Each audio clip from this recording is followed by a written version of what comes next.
Lines है और वो आपस में पैरेलल है, जिसमें से एक लाइन यहाँ पर दिया हुआ है और जो दूसरा लाइन है वो इन ABCD में से कोई एक है, जिसको हमें पहचानना है कि कौन सा हो सकता है।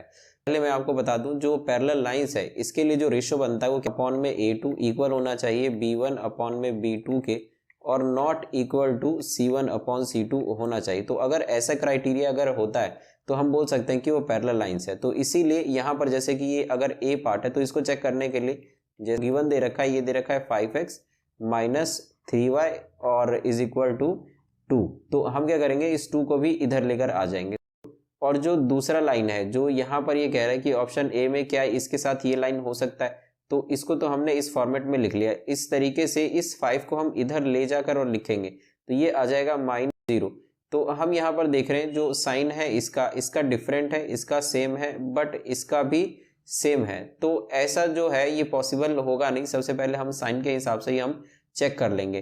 तो यहाँ पर ये 1/3 तो हो रहा है और ये not equal to C1 upon C2 हो रहा है, बट मतलब एक का साइन अपोजिट है, एक सेम है, एक का अपोजिट है, तो इसीलिए ये नहीं होगा, तो इसको हम छोड़ देंगे।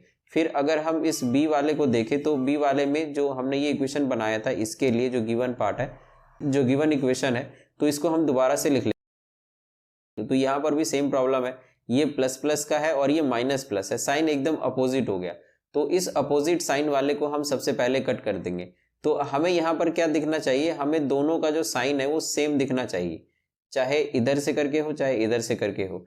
तो यहाँ पर ये चीज होगा नहीं, तो इसीलिए जो ऑप्शन बी है ये भी नहीं हो सकता।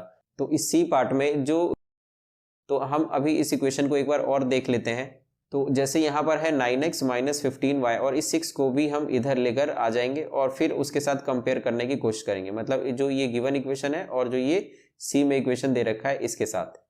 तो यहाँ पर हम देखें तो ये 1/3 और ये 1/3 है, साइन भी सेम है, तो ये पॉसिबिलिटी हो सकती है। तो यहाँ पर अगर हम A1 अपॉन A2 करें, A1 अपॉन A2, तो यहाँ पे A1 अपॉन में A2 ये है 5/9, और अगर हम B1 अपॉन में B2 को करें तो ये है -3/-15, तो माइनस से माइनस कट जाएगा और ये आ जाएगा 1/5। और हम देख रहे हैं कि ये जो है ये कट नहीं रहा, लेकिन ये 1/5, तो ये आपस में ही बराबर नहीं है, तो इसीलिए जो ऑप्शन सी है ये भी नहीं होगा। अब अगर हम डी को अगर सीधे सीधे चेक करें तो यहाँ पर जो गिवन इक्वेशन है ये, अगर हम इस इक्वेशन को और देख लेते हैं तो यहाँ पर जो डी ऑप्शन है जो हमने लिखा है वो है -15x + 9y = 5। तो इससे पहले जो हमने तीनों ऑप्शन जो चेक किए थे तो वो तीनों के तीनों क्या थे, वो रॉन्ग थे। और अगर वो तीनों ही रॉन्ग थे तो इसका पूरा चांस है कि जो ऑप्शन डी है यही करेक्ट होगा।